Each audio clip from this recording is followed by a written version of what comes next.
Pasi la në mes garën për çmimin e madh në Big Brother VIP Albania 4, Egli Tako ka bërë reagimin e saj të parë nga jashtë shtëpisë. Në një postim në Insta Story, Egli Tako ndan një mesazh të ndjerë kur shpreh ndjenjat e saj të pasigurta dhe boshllëkun e brendshëm që ndjen aktualisht.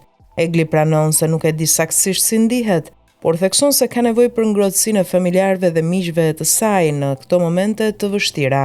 Më keni pyetur shumë si jam. Ndonjëherë pyes dhe veten si jam, dhe nuk e di si ndihem.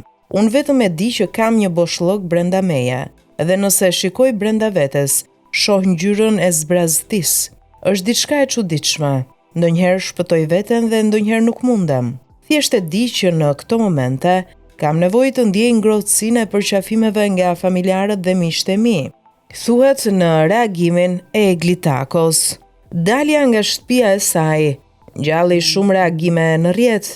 Megjithatë, jo se nuk pritej, për shkak të gjendjes së vështirë psikologjike në cilën ajo ndodhej tashmë prej disa javësh, dhe duket se shkaku kryesor ishte raporti me Justin, një tjetër banor i kësaj shtëpie. Në zarfin e kuq që mbërriti një ditë më parë në shtëpinë më të famshme në Shqipëri, por jo vetëm, shkruhej: "Vëllai i madh ka marrë vendimin që konkurrentja Egli Tako të ndërpres menjëherë garën. Egli ju uron suksese të gjithëve." Me siguri, lënia e garës nga Egli Tako do të diskutohet gjëre gjatë, ndoshta edhe me të vetë të ftuar në studio në prajmin e ardhshëm të së shtunës.